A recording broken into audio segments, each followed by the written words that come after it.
Hi dear friends, ಇವತ್ತು first language English ಅಂದರೆ 15E NCERT ಆದರ್ಶ ಸ್ಟೂಡೆಂಟ್ಸ್ಗೆ ಬರುವಂತಹ ಸಿಂಪಲ್ ಕಾಂಪೌಂಡ್ ಕಾಂಪ್ಲೆಕ್ಸ್ ಸೆಂಟೆನ್ಸಸ್ ಇವುಗಳ ಬಗ್ಗೆ ಕ್ವಶನ್ಸ್ಗಳನ್ನ ನೋಡೋಣ. ಪ್ರಿಪ್ರೇಟರಿ ಪೇಪರ್ಸ್ನಲ್ಲಿ ಬಂದಿರೋ ಕ್ವಶನ್ಸು, ಮಾಡೆಲ್ ಪೇಪರ್ಸ್ನಲ್ಲಿ, ಹಾಗೆ ಸ್ವಲ್ಪ ಪ್ರೀವಿಯಸ್ ಇಯರ್ ಕ್ವಶನ್ಸ್ಗಳನ್ನು ಕೂಡ ಚೆಕ್ ಮಾಡೋಣ. ಓಕೆ, ಇವುಗಳನ್ನ ಡೈರೆಕ್ಟ್ ಸಾಲ್ವ್ ಮಾಡೋಕ್ಕಿಂತ ಮುಂಚೆ ಒಂದೆರಡು ಮೂರು ನಿಮಿಷ ಸ್ವಲ್ಪ ಬೇಸಿಕ್ ಇದೆ, ಅದನ್ನು ಹೇಳ್ಬಿಡ್ತೀನಿ. ಆಮೇಲೆ ನೆಕ್ಸ್ಟು ಈ ಕ್ವಶನ್ಸ್ಗಳನ್ನ ಸಾಲ್ವ್ ಮಾಡ್ತಾ ಬರೋಣ. ಓಕೆ, ಎಸ್, ನೋಡಿ, 3 ರೀತಿಯ ಸೆಂಟೆನ್ಸ್ಗಳ ಟೈಪ್ಗಳು ಬರ್ತದೆ: simple sentence, compound sentence, complex sentence. ಇವುಗಳನ್ನೆಲ್ಲ ಇಂಟರ್ಚೇಂಜ್ ಮಾಡೋದನ್ನು, ಈ ಸಿಂಪಲ್ನಿಂದ ಕಾಂಪೌಂಡ್ಗೆ, ಕಾಂಪ್ಲೆಕ್ಸ್ಗೆ ಈ ಥರ ಚೇಂಜಸ್ ಮಾಡೋದನ್ನು ಸಿಂಥಸಿಸ್ ಆಫ್ ಸೆಂಟೆನ್ಸಸ್ ಅಂತ ಕರೀತಾರೆ. So first ಫ್ರೇಸಸ್ಸು, classes, subordinate class, independent classes, ಇವುಗಳು ಟಾಪಿಕ್ ಇದ್ದಾವೆ. ಈಗ ಫಸ್ಟು ಈ ಫ್ರೇಸಸ್ಸು, ಕ್ಲಾಸಸ್ ಅನ್ನೋ ಕಾನ್ಸೆಪ್ಟನ್ನ ಸೈಡ್ಗೆ ಇಟ್ಬಿಟ್ಟು ಸಿಂಪಲ್ ಮೆಥಡಲ್ಲಿ ಫಸ್ಟು ತಿಳ್ಕೊಳ್ಳೋಣ ಈಸಿಯಾಗಿ. ಆಮೇಲೆ ಬೇಕಾದರೆ ನಿಮ್ಮ ಎಕ್ಸ್ಟ್ರಾ ನಾಲೆಡ್ಜ್ಗೆ ಅದನ್ನು ಕ್ಲಾಸಸ್ಗಳ ಬಗ್ಗೆ, ಫ್ರೇಸಸ್ಗಳ ಬಗ್ಗೆಲ್ಲ ನಾನು ಹೇಳ್ತೀನಿ. ಓಕೆ, ಫಸ್ಟು ನೋಡಿ, ಇಲ್ಲಿ ಒಂದು ಲಿಸ್ಟ್ ಕೊಟ್ಟಿದ್ದೀನಿ. ಯಾವುದಾದ್ರೂ ಒಂದು ಸೆಂಟೆನ್ಸ್ನ ಸಿಂಪಲ್ ಸೆಂಟೆನ್ಸಾಗಿ ಕನ್ವರ್ಟ್ ಮಾಡಲಿಕ್ಕೆ ಇವುಗಳು ನಮ್ಮ ಸಹಾಯಕ್ಕೆ ಬರ್ತವೆ. ಇವುಗಳನ್ನ ಯೂಸ್ ಮಾಡಿಕೊಂಡು ನಾವು ಸಿಂಪಲ್ ಸೆಂಟೆನ್ಸಾಗಿ ಕನ್ವರ್ಟ್ ಮಾಡ್ಬೋದು. ಇನ್ನೂ ಒಂದು 2-3 ಎಕ್ಸ್ಟ್ರಾ ಲಿಸ್ಟ್ಗಳನ್ನ ನಾವು ಡೆವಲಪ್ ಮಾಡ್ತಾ ಹೋಗ್ತಾ ಇರ್ಬೋದು, 9, 10, 11 ಈ ರೀತಿಯಲ್ಲಿ. ಫಸ್ಟ್ ಇಷ್ಟನ್ನು ತಗೊಂಡಿದ್ದೀವಿ, ಇಷ್ಟನ್ನು ಬರ್ಕೊಂಡ್ರೆ ಇವು ಸಿಂಪಲ್ ಸೆಂಟೆನ್ಸ್ಗೆ ಕ್ಲೂಗಳು ಅಥವಾ ಸಿಂಪಲ್ ಸೆಂಟೆನ್ಸ್ ಕನ್ವರ್ಟ್ ಮಾಡೋಕ್ಕೆ ನಮ್ಗೆ ಸಹಾಯ ಆಗುವಂಥವು. Next compound sentences. ಕಾಂಪೌಂಡ್ ಸೆಂಟೆನ್ಸ್ಗೆ ಈಗ ಕೋಆರ್ಡಿನೇಟಿಂಗ್ ಕಂಜಂಕ್ಷನ್ಸು, ಕೋರಿಲೇಟಿವ್ ಕಂಜಂಕ್ಷನ್ಸು, ಇವುಗಳನ್ನ ಯೂಸ್ ಮಾಡಿಕೊಂಡು ಕಾಂಪೌಂಡ್ ಸೆಂಟೆನ್ಸ್ ಆಗಿ ಕನ್ವರ್ಟ್ ಮಾಡ್ತಾರೆ. ಸೊ ಉದಾಹರಣೆಗೆ ಫ್ಯಾನ್ ಬಾಯ್ಸ್ ಅಂತ ಕರೀತಾರೆ, for and, nor, but, or, yet, so ಇವುಗಳನ್ನ ಯೂಸ್ ಮಾಡಿಕೊಂಡು. ಹಾಗೆ ಇನ್ನು ಈ ಲಿಸ್ಟ್ಗಳಿದೆಯಲ್ಲ, ಇವುಗಳು ತಗೊಂಡು ಕೂಡ ಕಾಂಪೌಂಡ್ ಸೆಂಟೆನ್ಸ್ ಆಗಿ ಕನ್ವರ್ಟ್ ಮಾಡ್ತಾರೆ. ನೆಕ್ಸ್ಟು ಕಾಂಪ್ಲೆಕ್ಸ್ ಸೆಂಟೆನ್ಸಾಗಿ ಕನ್ವರ್ಟ್ ಮಾಡೋಕ್ಕೆ ಈ ಒಂದು ಕ್ಲೂಗಳನ್ನ ತಗೊಂಡು ಕಾಂಪ್ಲೆಕ್ಸ್ ಸೆಂಟೆನ್ಸ್ ಆಗಿ ಕನ್ವರ್ಟ್ ಮಾಡ್ತಾರೆ. ನೆಕ್ಸ್ಟು ಕಾಂಪ್ಲೆಕ್ಸ್ ಸೆಂಟೆನ್ಸಾಗಿ ಕನ್ವರ್ಟ್ ಮಾಡಲಿಕ್ಕೆ ನೋಡಿ, ಇವು ನಮ್ಮ ಸಹಾಯಕ್ಕೆ ಬರ್ತವೆ. ಸರಿ, ಆಯ್ತು ಅಂದ್ಕೊತೀನಿ. ಸರಿ, ಫಸ್ಟು ವೀಡಿಯೋನ ಪಾಸ್ ಮಾಡಿಬಿಟ್ಟು ಇವುಗಳನ್ನೆಲ್ಲ ಬರ್ಕೊಳ್ರಿ, ಒಂದು ಶೀಟ್ ಸೈಡ್ಗೆ ಇಟ್ಕೊಳ್ರಿ. ನೆಕ್ಸ್ಟ್ ಈಗ ಕ್ವಶನ್ಸ್ಗಳನ್ನ ಸಾಲ್ವ್ ಮಾಡ್ತಾ ಮಾಡ್ತಾ ಅಲ್ಲಲ್ಲೇ ಚೆಕ್ ಮಾಡ್ತಾ ಹೋಗೋಣ, ಆಯಿತಾ? ಇಷ್ಟೆಲ್ಲ ಬರ್ಕೊಂಡ್ರಾ? ಸೊ ಫಸ್ಟ್ ಈಗ ವೀಡಿಯೋ ಪಾಸ್ ಮಾಡಿಬಿಟ್ಟು ಇವುಗಳನ್ನೆಲ್ಲ ಬರ್ಕೊಳ್ರಿ, ಒಂದು ಶೀಟನ್ನು ಸೈಡ್ಗೆ ಇಟ್ಕೊಳ್ರಿ ಬರ್ಕೊಂಡು. ನೆಕ್ಸ್ಟು ಈ simple sentence, compound sentence, complex ಸೆಂಟೆನ್ಸ್ಗೆ ಒಂದೊಂದು ಎಕ್ಸಾಂಪಲ್ ಕೊಟ್ಬಿಟ್ಟು ಎಕ್ಸ್ಪ್ಲನೇಷನ್ ಮಾಡ್ತೀನಿ. ಆಮೇಲೆ ನೆಕ್ಸ್ಟ್ ಕ್ವಶನ್ಸ್ಗಳಿಗೆ ಹೋಗೋಣ, ಆಯಿತಾ? ಎಸ್, ಈಗ ನೋಡಿ, ಒಂದು simple sentence. A cat meowed. ಒಂದು ಬೆಕ್ಕು ಮಿಯಾವ್ ಅಂತಂತು. Simple sentence. A cat meowed at the door. ನೋಡಿ, ಇಲ್ಲೆಲ್ಲಾದರೂ ಆ್ಯಂಡ್, ಬಟ್, ಸೊ, ಸಿನ್ಸ್ ಈ ಥರದ್ದು ಏನಾರ ಬರ್ತಾ ಇದ್ದಾವಾ? ಏನೂ ಬರ್ತಾ ಇಲ್ಲ. ಸೊ ಇದೊಂದು simple sentence. Next compound sentence ನೋಡಿ ಹೆಂಗಿದೆ. A cat meowed at the door. Door ಹತ್ರ ಮಿಯಾವ್ ಅಂತು, ಬಟ್ ನೋ ಬಡಿ ಟರ್ನ್ಡ್. ಆದರೆ ಯಾರೊಬ್ಬರು ಆ ಕಡೆ ತಿರುಗಲಿಲ್ಲ. ಇಲ್ಲಿ ಬಟ್ ಅನ್ನುವಂಥ ಒಂದು ಕಂಜಂಕ್ಷನ್ ಯೂಸ್ ಮಾಡಿಕೊಂಡು 2 ರೂಪದ ಸೆಂಟೆನ್ಸ್ಗಳನ್ನ ಮರ್ಜ್ ಮಾಡಿದ್ದಾರೆ. ಓಕೆ ನೋಡಿ, ಸಬ್ಜೆಕ್ಟು, ವರ್ಬು, ಆಬ್ಜೆಕ್ಟ್. ಇಲ್ಲಿ ನೋ ಬಡಿ ಅನ್ನೋದೇ ಸಬ್ಜೆಕ್ಟು, ಆಯಿತಾ? ನೋ ಬಡಿ ಅನ್ನೋದೇ ಸಬ್ಜೆಕ್ಟ್. ಇದು ಟರ್ನ್, ಇದೊಂದು ವರ್ಬು.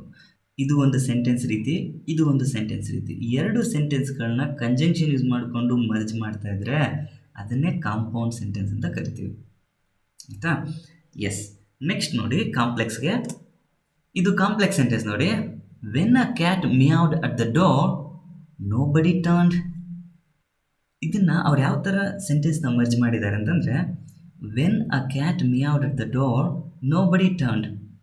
ವೆನ್ ಅಂತ ಹೇಳುವಂಥ ಒಂದು ವರ್ಡನ್ನು ತಗೊಂಡು ಮರ್ಜ್ ಮಾಡಿದ್ದಾರೆ.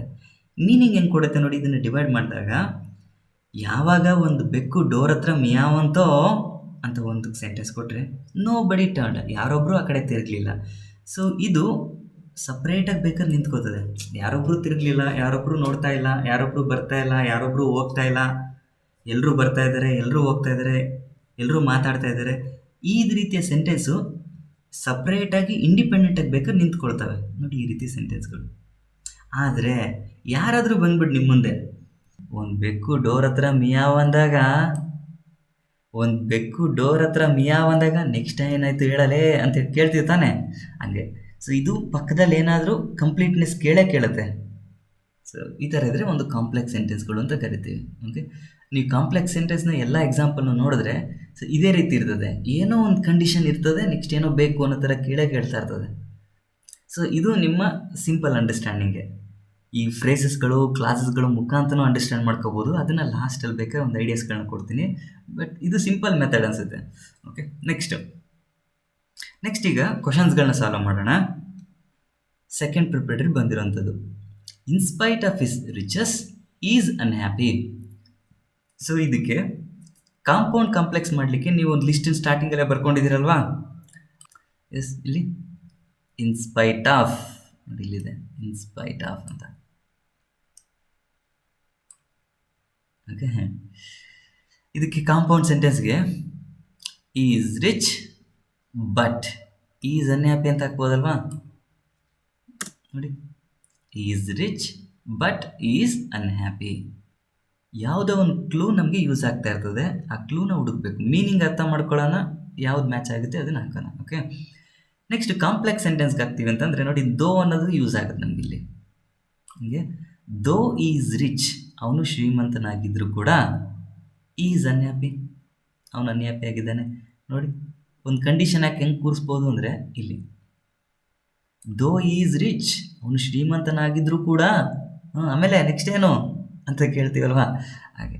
ಸೊ ಇದು ಕಾಂಪ್ಲೆಕ್ಸ್ ಸೆಂಟೆನ್ಸ್. ದೋ, ಆಲ್ ದೋ, ಇವನ್ ದೋ, ಸೊ ಈ ರೀತಿ ಯಾವುದಾದ್ರೂ ಯೂಸ್ ಮಾಡ್ಕೋಬೋದು ಇಲ್ಲಿ. ಸರಿ, ನೆಕ್ಸ್ಟು ಮುಂದಕ್ಕೆ ಹೋಗೋಣ. 3ನೇ ಸ್ಟೇಟ್ ಲೆವೆಲ್ ಪ್ರಿಪರೇಟರಿನಲ್ಲಿ ಬಂದಿರೋಂಥ question, the clever boy solve the difficult problem. ಇದನ್ನು ಕಾಂಪೌಂಡ್ ಕಾಂಪ್ಲೆಕ್ಸಾಗಿ ಚೇಂಜ್ ಮಾಡಬೇಕು. ನೋಡಿ, ಈ ಕ್ಲೂ ಯೂಸ್ ಮಾಡ್ಕೊಂಡು ಟ್ರೈ ಮಾಡಿ. ವಿಡಿಯೋ ಪಾಸ್ ಮಾಡಿಬಿಟ್ಟು ಒಮ್ಮೆ ಟ್ರೈ ಮಾಡಿ, ಈ ಕ್ಲೂನ ಬಳಸ್ಕೊಂಡು ಕಾಂಪೌಂಡ್ಗೆ, ಇದು ಕಾಂಪ್ಲೆಕ್ಸ್ಗೆ. ಓಕೆ, ಆನ್ಸರ್ ಕೊಡ್ತೀನಿ ಈಗ. ನೋಡಿ, ಕಾಂಪೌಂಡ್ ಸೆಂಟೆನ್ಸ್ಗೆ the boy was clever so he solve the difficult problem. ಅವನು ಕ್ಲೇವರ್ ಆಗಿದ್ದ, ಅದಕ್ಕೆ ಪ್ರಾಬ್ಲಮ್ನ ಸಾಲ್ವ್ ಮಾಡ್ದ. ಇಲ್ಲಿ ನೋಡಿ, ಸಾಲ್ವ್ಡ್ ಅಂತ ಪಾಸ್ಟ್ ಟೆನ್ಸಲ್ಲಿ ಕೊಟ್ಟಿದ್ರಲ್ಲ, ಹಿಂಗಾಗಿ ನೀವು ಯೂಸ್ ಮಾಡ್ಕೊಳ್ಳೋಂಥ ಹೆಲ್ಪಿಂಗ್ ವರ್ಬು ಕೂಡ ಪಾಸ್ಟ್ ಟೆನ್ಸಲ್ಲಿ ಯೂಸ್ ಮಾಡಿ, ಇದು ಬೆಟರ್ ನಿಮಗೆ, ಆಯಿತಾ? ನೆಕ್ಸ್ಟು ಕಾಂಪ್ಲೆಕ್ಸ್ ಸೆಂಟೆನ್ಸ್ಗೆ ಆದರೆ ನೋಡಿ, since the boy was clever ಈ ಸಾಲ್ವ್ ದ ಡಿಫಿಕಲ್ಟ್ ಪ್ರಾಬ್ಲಮ್, ಈ ಥರ ಒಂದು ಮೆಥಡಲ್ಲಿ. ಅಥವಾ because the boy was clever ಈ ಸಾಲ್ವ್ ದ ಡಿಫಿಕಲ್ಟ್ ಪ್ರಾಬ್ಲಮ್, ಇದು 2ನೇ ಥರ method. Next the boy who was very clever solve the difficult problem. ನೋಡಿ, ಈ ರೀತಿ 3 ರೀತಿಯಲ್ಲಿ ಆನ್ಸರ್ಗಳನ್ನ ಟ್ರೈ ಮಾಡ್ಬೋದು. ನಿಮಗೂ ಏನಾದರೂ ಆನ್ಸರ್ಸ್ಗಳು ಒಂದು 2-3 ಥರದಲ್ಲಿ ಮಾಡ್ಬೋದು ಅಂದರೆ ಬರೀರಿ, ಆರ್ ಅಂತ ಹಾಕಿ ಬರೀರಿ, ತಪ್ಪೇನಾಗೋದಿಲ್ಲ. MCQಗಳಲ್ಲಿ ಮಾತ್ರ ನೀವು ಆಪ್ಷನ್ಸ್ಗಳನ್ನ 2-3 ಬರೀಬಾರ್ದು. ಸೊ ಉಳ್ಕೊಂಡ್ರ ಕಡೆ ಆನ್ಸರ್ ಕರೆಕ್ಟ್ ಅಂತ ಅನ್ಸಿದ್ರೆ ಬರಿಬೋದು ಬೇಕಾದ್ರೆ ನೀವು, ಆಯಿತಾ? ಸರಿ, ಮುಂದಿನ ಪ್ರಶ್ನೆಗೆ ಹೋಗೋಣ. ಸೊ ಮಾಡೆಲ್ ಪೇಪರ್ ಬಂದಿಲ್ಲ ನೋಡಿ, ಆನ್ ಅಕೌಂಟ್ ಆಫ್ ಈಸ್ ಅಂತ ಕೊಟ್ಟಿದ್ದೀನಲ್ಲ, ಇದು ಕೂಡ ಸಿಂಪಲ್ ವರ್ಡ್ಗಳಿಂದ ಇನ್ಸ್ಪೈಟ್ ಆಫ್ ಅಂತ ಇತ್ತಲ್ಲ, ಹಂಗೆ ಆನ್ ಅಕೌಂಟ್ ಆಫ್ ಅನ್ನೋದನ್ನು ಕೂಡ ಅಲ್ಲಿ ಬರ್ಕೊಂಡ್ಬಿಡ್ರಿ ಆ ಲಿಸ್ಟ್ ಕೆಳಗಡೆ.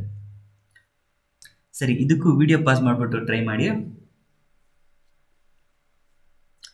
ಎಸ್, ಆನ್ಸರ್ ಡಿಸ್ಪ್ಲೇ ಮಾಡ್ತೀನಿ ಈಗ. ಈ came late so is parents punished him. ನೋಡಿ, ಆ್ಯಂಡು, ಆರು, ಬಟ್ಟು ಇವುಗಳು ಜಾಸ್ತಿ ಯೂಸ್ ಆಗೋ ಥರ ಇರ್ತವೆ. ಬಟ್, ಆ್ಯಂಡ್, ಸೊ ಕಾಂಪೌಂಡ್ ಸೆಂಟೆನ್ಸಲ್ಲಿ ಇಷ್ಟು ಜಾಸ್ತಿ ಯೂಸ್ ಆಗ್ತಾ ಇರ್ತವೆ. ಫಸ್ಟು ಪ್ರಿಫರೆನ್ಸ್ ಇವು ಕೊಟ್ಟು ನೋಡಿ, ಒಂದ್ಸಲ ಚೆಕ್ ಮಾಡಿ ನೋಡಿ ಇವುಗಳು ಯಾವುದಾದ್ರೂ ಅಪ್ಲೈ ಆಗ್ತಾವ ಅಂತೇಳಿ, ಆಯಿತಾ? ಸೊ ಆಗಲಿಲ್ಲ ಅಂದರೆ ನೆಕ್ಸ್ಟ್ ಬೇರೆದಕ್ಕೆ ಹೋಗ್ಬಿಡಿ. ನೆಕ್ಸ್ಟ್ ಕಾಂಪ್ಲೆಕ್ಸಲ್ಲೂ ಅಷ್ಟೇ, ಈ ಆ್ಯಸು, ಸಿನ್ಸು ಇವುಗಳನ್ನ ಚೆನ್ನಾಗಿ ಯೂಸ್ ಮಾಡ್ಕೋಬೋದು. ಸಿನ್ಸನ್ನು ಜಾಸ್ತಿ ಯೂಸ್ ಆಗುತ್ತೆ, ದೋ ಅನ್ನೋದು ಕೂಡ ಚೆನ್ನಾಗಿ ಜಾಸ್ತಿ ಯೂಸ್ ಆಗ್ತಾ ಇರೋದೇ ನೋಡ್ಕೊಳ್ಳಿ. Next, since he came late his parents punished him, because he came late his parents punished him, as he came late his parents punished him. ಈ ರೀತಿ. ಓಕೆ, ಮುಂದಿನ ಪ್ರಶ್ನೆ ಇರೋಣ. ಸೊ ಇದು ರಿಪೀಟೆಡ್ ಕ್ವಶನ್ ನೋಡಿ already, in spite of his riches is unhappy. First question ನೋಡಿದ್ವಲ್ಲ, so ಮುಂದಕ್ಕೆ skip ಆಗ್ತೀನಿ. ಸೊ ನೆಕ್ಸ್ಟ್ ಇದು ಪ್ರೀವಿಯಸ್ ಇಯರ್ನ ಕ್ವಶನ್ ಇದು ನೋಡಿ. ಈ ವರ್ಷದ ಮಾಡೆಲ್ ಪೇಪರ್ನ ಚೆಕ್ ಮಾಡಿದ್ರೆ, ಪ್ರಿಪರೇಟರಿ ಮಾಡೆಲ್ ಪೇಪರ್ ಎಲ್ಲ ಅವರು ಸಿಂಪಲ್ ಸೆಂಟೆನ್ಸಲ್ಲಿ ಕೊಟ್ಟಿರ್ತಾರೆ, ಕಾಂಪೌಂಡು ಕಾಂಪ್ಲೆಕ್ಸ್ಗೆ ಕೇಳ್ತಾ ಇದ್ದಾರೆ. ಮೇ ಬಿ ಪಬ್ಲಿಕ್ ಎಕ್ಸಾಮಲ್ಲೂ ಹಂಗೆ ಕೇಳ್ಬೋದು. ಇಷ್ಟಕ್ಕಿಂತ ನೀವು 90% ಫಿಕ್ಸ್ ಆಗಿರಿ, ಇದೇ ಥರನೇ ಬರ್ಬೋದು ಅಂತ. ಒಂದು ವೇಳೆ ಅಪ್ಪಿತಪ್ಪಿ ಮಿಸ್ ಆಗಿ ಅವರು ಕಾಂಪೌಂಡಲ್ಲಿ ಕೊಟ್ಟು ಸಿಂಪಲ್ ಕನ್ವರ್ಟ್ ಮಾಡಿದಾಗ ಈ ಕ್ಲೂಗಳನ್ನ ಬಳಕೆ ಮಾಡ್ಕೊಳ್ಳಿ ಆಯಿತಾ. ಹಿಂಗೆ ಅಂದರೆ ಹ್ಯಾವಿಂಗ್ ಅಂತ ಯೂಸ್ ಮಾಡ್ಕೋಬೋದು, ಬೀಯಿಂಗ್ ಅನ್ನೋ ಪದ ಅಥವಾ ವರ್ಬ್ನ ಐ ಎನ್ ಜಿಗೆ ಕನ್ವರ್ಟ್ ಮಾಡಿಬಿಟ್ಟು ಈ ಸೆಂಟೆನ್ಸ್ ನೋಡಿ ಅದೇ ಥರ ಇದೆ. ನಾವು ಸಿಂಪಲ್ ಸೆಂಟೆನ್ಸ್ ಕನ್ವರ್ಟ್ ಮಾಡೋಕೆ ಅದೇ ಥರ ಇದೆ ನೋಡಿ. ಆನ್ಸರ್ ಕೊಡ್ತೀನಿ. ಅರ್ನ್ ಅಂತಿರೋದಕ್ಕೆ ಅರ್ನಿಂಗ್ ಮನಿ ಲೀವ್ ಬೆಟರ್, ಚೆನ್ನಾಗಿ ದುಡ್ಡು ಸಂಪಾದನೆ ಮಾಡು, ಚೆನ್ನಾಗಿ ಬದುಕು ಅಂತೇಳಿ ನೋಡಿ. ಈ ಕೊಟ್ಟಿರೋ ವರ್ಬ್ಗೆ ಐ ಎನ್ ಜಿ ಸೇರಿಸ್ಬಿಟ್ಟು ಕಂಟಿನ್ಯೂ ಹೊಡಿಬಿಡೋದು. ಇದೇ ಸಿಂಪಲ್ ಸೆಂಟೆನ್ಸ್ ಆಗಿರ್ತದೆ ನೋಡಿ. ಇಷ್ಟು ಆಪ್ಷನ್ ಇರ್ತವೆ. ಸರಿ, ಇನ್ನು ಜಾಸ್ತಿ ಎಕ್ಸಾಂಪಲ್ಸ್ನ ಆಮೇಲೆ ಸಾಲ್ವ್ ಮಾಡಿಸ್ತೀನಿ, ಚಾಲೆಂಜಿಂಗ್ ಆಗಿರೋನ. ಫಸ್ಟ್ ಒಂದು ಬೇಸಿಕ್ ಮುಗಿಲಿ. ನೆಕ್ಸ್ಟ್ ಕ್ವಶನ್ ನೋಡಿ. She is very clever, she cannot be fooled. ಇದಕ್ಕೆ ವಿಡಿಯೋ ಪಾಸ್ ಮಾಡಿಬಿಟ್ಟು ಟ್ರೈ ಮಾಡಿ. ಒಂದು ಕ್ಲೂ ಕೊಡ್ತೀನಿ ನೋಡಿ, ನೀವು ಆನ್ಸರ್ ಟ್ರೈ ಮಾಡಿದ್ರಿ. ಈಸ್ ಅಂತ ಕೊಟ್ಟಿದ್ದಾರೆ ಅಂದ್ಕೊಳ್ಳಿ. ಇಲ್ಲಿ ಯಾವುದೇ ವರ್ಬ್ ರೀತಿ ಇಲ್ಲ, ಆ್ಯಕ್ಷನ್ ವರ್ಡ್ ರೀತಿ ಇಲ್ಲ. ಆವಾಗ ಬೀಯಿಂಗ್ ಅನ್ನೋದು ತಗೊಂತೀವಿ, ಈಸಿ ಆಗುತ್ತೆ ಆಯಿತಾ ಸಿಂಪಲ್ ಸೆಂಟೆನ್ಸ್ಗೆ. ಸರಿ, ಆನ್ಸರ್ ಡಿಸ್ಪ್ಲೇ ಮಾಡಿಬಿಡ್ತೀನಿ ನೋಡಿ. Being very clever, she cannot be fooled. Next ಇದು ಕಾಮನ್ ಪದ, since she is very clever she cannot be fooled. ಈ ರೀತಿ. ನೆಕ್ಸ್ಟ್ ಕ್ವಶನ್ನು, ವಿಡಿಯೋ ಪಾಸ್ ಮಾಡಿಬಿಟ್ಟು ಟ್ರೈ ಮಾಡಿ. 1 ಮಾರ್ಕ್ಸ್ ಕ್ವಶನ್ ಕೊಟ್ಟಿದ್ದಾರೆ ಅಷ್ಟೇ. ಆಗ ಕಾಂಪೌಂಡ್ ಸೆಂಟೆನ್ಸಾಗಿ ಕನ್ವರ್ಟ್ ಮಾಡಿ ಅಂತ. ಈ ವಾಸ್ ರಿಚ್, ಈ ವಾಸ್ ಹಂಬಲ್. ಎರಡು ರೀತಿ ಆಪೋಸಿಟ್ ಇದ್ದರೆ ಬಟ್ ಅನ್ನೋದು ಯೂಸ್ ಆಗುತ್ತೆ ಇರ್ತದೆ ಆಯಿತಾ. ಈ ವಾಸ್ ರಿಚ್, ತುಂಬ ಶ್ರೀಮಂತ, ಬಟ್ ಈ ವಾಸ್ ಹಂಬಲ್. ಶ್ರೀಮಂತಿಕಿದ್ರೆ ಅಹಂಕಾರ ಬೆಳೆಯೋದು ಕಾಮನ್, ಬಟ್ ಆ ಥರ ಇಲ್ಲ, ಇದಕ್ಕೆ ಆಪೋಸಿಟ್ ಆಗಿದ್ದಾನೆ ಇವನು ಅಂತೇಳಿ. ಇನ್ನು ನೋಡಿ, you may go anywhere the above group of words. ಇದು ಫ್ರೇಸಾ, ಕಾಂಪ್ಲೆಕ್ಸಾ, ಕಾಂಪೌಂಡಾ, ಸಿಂಪಲ್ ಸೆಂಟೆನ್ಸಾ? ಇದು ನೋಡಿ, ಕಾಂಪ್ಲೆಕ್ಸ್ ಸೆಂಟೆನ್ಸ್ಗೆ ಲಿಸ್ಟ್ ಕೊಟ್ಟಿದೆ, ಅದರಲ್ಲಿ ಯಾವುದೂ ಇದರಲ್ಲಿಲ್ಲ, ಹಂಗಾದ್ರೆ ಇದು ಆಗಲ್ಲ. ಕಾಂಪೌಂಡ್ ಸೆಂಟೆನ್ಸ್ಗೂ ಲಿಸ್ಟ್ ಕೊಟ್ಟಿದೆ, ಅದು ಕೂಡ ಯಾವುದೂ ಇಲ್ಲ, ಆಗಲ್ಲ. ಇನ್ನು ಉಳ್ಕೊಂಡಿರೋದು ಸಿಂಪಲ್ ಸೆಂಟೆನ್ಸ್ ಮಾತ್ರ. ಸರ್, ಫ್ರೇಸ್ ಅನ್ನೋ ಆಪ್ಷನ್ ಕೊಟ್ಬಿಟ್ರೆ, ಆ ಫ್ರೇಸ್ಗಳು, ಕ್ಲಾಸ್ಗಳು ಅಂದರೆ ಏನು ಅಂತ ಇವಾಗ ಸ್ವಲ್ಪ ಐಡಿಯಾಗಳನ್ನ ಕೊಡ್ತೀನಿ. ಈಗ ನೋಡಿ,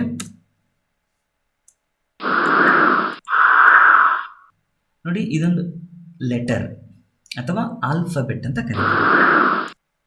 ಇದು ಒಂದು ವರ್ಡ್ ಅಂತ ಕರಿತೀವಿ. ಸರಿ, ಎರಡು ಗೊತ್ತಿಲ್ಲ ಸರ್ ನಿಮಗೆ. ಇದರಲ್ಲಿ ನೋಡಿ, ಈಸ್ ಮೈ ಬೆಸ್ಟ್ ಫ್ರೆಂಡ್, ಇದು ಫುಲ್ ಸೆಂಟೆನ್ಸ್ ಆಗುತ್ತೆ. ಇದರಲ್ಲಿ ಈ ಒಂದು ಭಾಗ ಇದೆಯಲ್ಲ, ಇಷ್ಟನ್ನು ಮಾತ್ರ ತಗೊಂಡ್ರೆ ಇದು ಫ್ರೇಸ್ ಅಂತ ಆಗುತ್ತೆ, ಮೈ best friend. Next, she is very beautiful ಅಂತಿದ್ರೆ ಇದರೊಳಗಡೆ ಈ ವೆರಿ ಬ್ಯೂಟಿಫುಲ್ ಅನ್ನೋದು ಒಂದು ಫ್ರೇಸ್ ಆಗುತ್ತೆ. ಸೊ ಫ್ರೇಸ್ ಅಂತಂದರೆ ವರ್ಡ್ಸ್ಗಳ ಗ್ರೂಪ್ ಇದ್ದಂಗೆ, ಪದಗಳ ಗುಂಪು. ಕಂಪ್ಲೀಟ್ ಸೆಂಟೆನ್ಸ್ ಆಗಲ್ಲ, ಕಂಪ್ಲೀಟ್ ಮೀನಿಂಗ್ ಥರನೂ ಇರಲ್ಲ. ಇದನ್ನು ನಾವು ಫ್ರೇಸ್ ಅಂತ ಕರಿತೀವಿ. ಸೊ ಇದೊಂದು ಫ್ರೇಸ್ಗೆ ಎಕ್ಸಾಂಪಲ್, ಇದು ಕೂಡ ಒಂದು ಫ್ರೇಸ್ಗೆ ಎಕ್ಸಾಂಪಲು. ಅ ಬಿಗ್ ಡಾಗ್, ಇದು ಕೂಡ ಒಂದು ಫ್ರೇಸ್ಗೆ ಎಕ್ಸಾಂಪಲ್. ಈ ಥರ.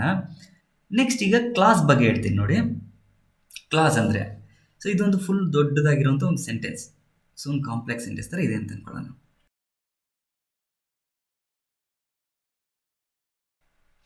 ಕ್ಲಾಸ್ಗಳಲ್ಲಿ ಇಂಡಿಪೆಂಡೆಂಟ್ ಕ್ಲಾಸು, ಸಬಾರ್ಡಿನೇಟ್ ಕ್ಲಾಸ್ ಅಂತ ಇದೆ. ಇಂಡಿಪೆಂಡೆಂಟ್ ಅಂದರೆ ಫ್ರೀಯಾಗಿ ನಿಂತ್ಕೊಳ್ಳುವಂಥ ಒಂದು ಸೆಂಟೆನ್ಸ್ನ ಭಾಗ, ಫ್ರೀಯಾಗಿ ನಿಂತ್ಕೊಳ್ಳುತ್ತೆ. I will help him. ಇದನ್ನೇ ಬೇಕಾದ್ರೆ ಸಪ್ರೇಟ್ ಸೆಂಟೆನ್ಸ್ ಆಗು ಮಾಡ್ಬೋದು, ಅಥವಾ ಫ್ರೀಯಾಗಿ ನಿಂತಿರುವಂಥ ಒಂದು ಸೆಂಟೆನ್ಸ್ನ ಭಾಗ ಇದು. ಅದಕ್ಕೆ ಇದನ್ನ ಇಂಡಿಪೆಂಡೆಂಟಾಗಿ ನಿಂತ್ಕೊಳ್ಳುತ್ತೆ, ಫ್ರೀಯಾಗಿ ನಿಂತ್ಕೊಳ್ಳುತ್ತೆ ಅನ್ನೋ ಥರ. ಆದರೆ ಇಲ್ಲಿದೆಯಲ್ಲ, since Ramesh is my best friend, Ramesh ನನ್ನ ಬೆಸ್ಟ್ ಫ್ರೆಂಡ್ ಆಗಿರೋದ್ರಿಂದ ಆಮೇಲೆ ಏನು ಅಂತ ಕೇಳುತ್ತೆ ತಾನೆ. ಇದು ಕಂಪ್ಲೀಟ್ ನಿಂತ್ಕೊಳ್ಳೋಕ್ಕಾಗಲ್ಲ, ಏನೋ ಇದು ಬೇರೆಯವ್ರ ಮೇಲೆ ಡಿಪೆಂಡೆಂಟ್ ಆಗಿರ್ತದೆ, ಪಕ್ಕದಲ್ಲಿ ಏನೋ ಒಂದು ಬೇಕು ಅಂತ ಕೇಳ್ತಾ ಇರ್ತದೆ. ಅದಕ್ಕೆ ಇದನ್ನ ಡಿಪೆಂಡೆಂಟ್ ಕ್ಲಾಸ್ ಅಂತ ಕರೀತಾರೆ, ಅಥವಾ ಇದನ್ನ ಸಬಾರ್ಡಿನೇಟ್ ಕ್ಲಾಸ್ ಅಂತಲೂ ಕೂಡ ಕರೀತಾರೆ. ಸೊ ಯಾವುದೇ ಕಾಂಪ್ಲೆಕ್ಸ್ ಸೆಂಟೆನ್ಸ್ ಆದಾಗ ಈ ಡಿಪೆಂಡೆಂಟ್ ಕ್ಲಾಸ್ಗಳು ಇರ್ತವೆ, ಅಥವಾ ಈ ಸಬಾರ್ಡಿನೇಟ್ ಕ್ಲಾಸ್ಗಳು ಇರ್ತವೆ. ಕಾಂಪೌಂಡ್ ಸೆಂಟೆನ್ಸ್ ಅಂದಾಗ ಎರಡೂ ಕೂಡ ಇಂಡಿಪೆಂಡೆಂಟಾಗಿ ನಿಂತ್ಕೋಬಹುದಾಗಿರುವಂಥ ಈ ಕ್ಲಾಸಸ್ಗಳನ್ನ ಕೊಟ್ಟಿರ್ತಾರೆ ಆಯಿತಾ. ಓಕೆ, ಎನಿವೆ ನಾನು ಫಸ್ಟ್ ಕೊಟ್ಟಿದ್ದಲ್ಲ ಮೆಥಡು, ಆ ಮೆಥಡ್ನಲ್ಲಿ ಚೇಂಜಸ್ ಮಾಡ್ಕೊಳ್ತಾ ಹೋಗ್ರಿ ನೀವು ಅಲ್ಲಿ. ಇದು ನಿಮ್ಮ ಜಸ್ಟ್ ಅಂಡರ್ಸ್ಟ್ಯಾಂಡಿಂಗಿಗೆ ನಾನು ಕೊಟ್ಟಿರೋದು ಆಯಿತಾ. ಸ್ಟೂಡೆಂಟ್ಸ್, ಇಷ್ಟು ಫಸ್ಟ್ ಬೇಸಿಕ್ನ ತಿಳ್ಕೊಂಡಿರಿ. ಈ ಶನಿವಾರ ಅಥವಾ ಭಾನುವಾರ ಟಾಪರ್ಸ್ಗಳಿಗೆ ಬೇಕಾಗಿರುವಂಥ ಟಫ್ ಕ್ವಶನ್ಸ್ಗಳು ಬರ್ತಾವೆ ಕೆಲವೊಂದು, ಅಂಥವನ್ನ ಅವತ್ತು ಕೊಡ್ತೀನಿ ಆಯಿತಾ. ಸೊ ಈಗ ನನಗೂ ಕೂಡ ಸ್ಕೂಲ್ ಹೋಗುವಂಥ ಟೈಮ್ ಆಗ್ತಾಯಿದೆ. ಈ ಎಕ್ಸಾಮ್ ಟೈಮ್ ಅಂತ ಎಷ್ಟೋ ಜನ ಶಾಲೆಗೆ ಹೋಗ್ತಾ ಇಲ್ಲ ಅಂದ್ಕೊತೀನಿ. ಎನಿವೆ ಚೆನ್ನಾಗಿ ಓದ್ರಿ, ಈ ಟೈಮ್ನ ಚೆನ್ನಾಗಿ ಯುಟಿಲೈಸ್ ಮಾಡ್ಕೊಳ್ರಿ.